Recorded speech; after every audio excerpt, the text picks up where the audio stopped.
that battle been going with you and Herbert? It's been good. I mean, we've been competing every day. I would say our whole D-line has been getting each other better instead of just ourselves. So. Seems like we've been talking to you for a couple of years. Do you sense that maybe this is your big bust-out season? I mean, that would be ideal, but I've just stuck to the script every year, and I think that kind of comes with having a big year, sticking to it every year, and eventually, you know, if you do your job enough, good things will happen. You know, the big focus has been quality depth the last couple of years. You know, the coaches feel like they're comfortable with the two deep right now. As a defensive lineman, what does it do for your mentality when you know you might only have to play, 30 or 40 snaps versus 60 or 70 snaps? I mean, that's huge. Like, being fresh, when you're out there fresh, that's what you want for a D-line because, I mean, after 4 plays going against a bunch of 300-pounders, you're going to be tired. So dependable depth is huge for us this year. You and Herb, how are you guys different on the field, or do you feel like you're similar on the field?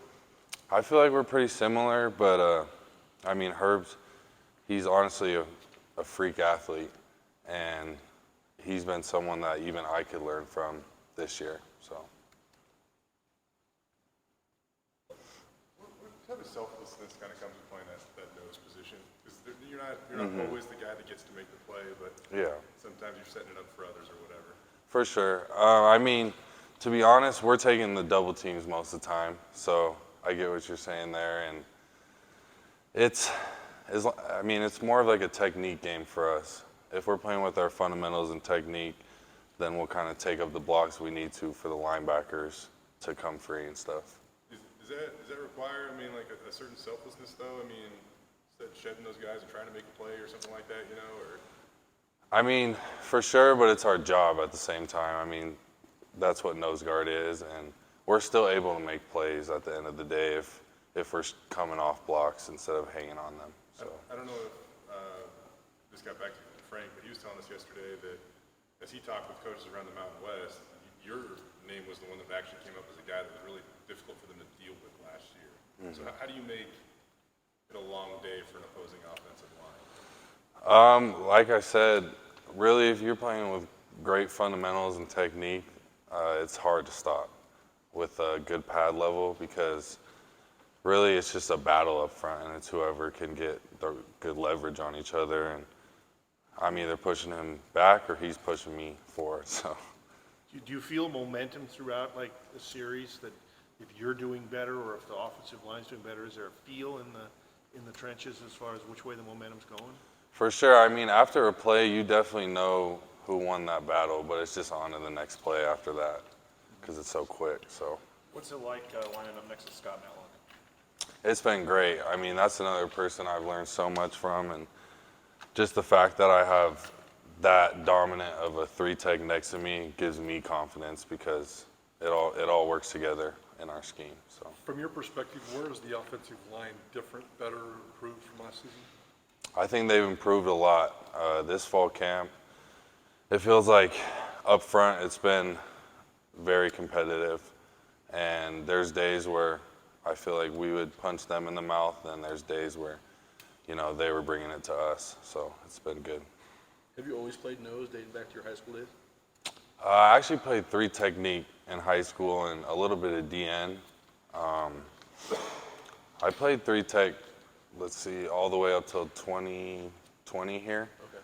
And then they moved me to nose. So last season was really like my full season at nose guard. So. You mentioned taking on double teams. I see you got some handprints on your neck there. I mean, what was the physicality like in that position?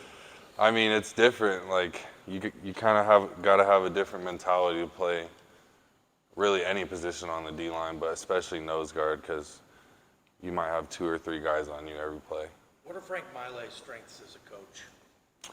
I mean, he's super easy to connect with. He's a great guy. I mean, he's someone we learn from off the field as well, not only on the field, and that all correlates to us having trust in him and being able to, cut it loose and do what he teaches us. You seem very laid back. Coach Miley was saying sometimes he's got to, call on you to get you to talk in the meeting room. How do you kind of go from that and turn it on when you hit the field? I mean, that's just who I am as a person. I'm a super chill person.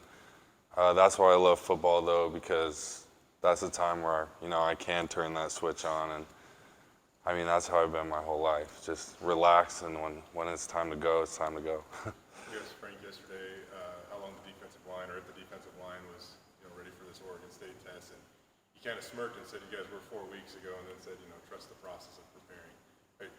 How ready are you guys for Oregon State?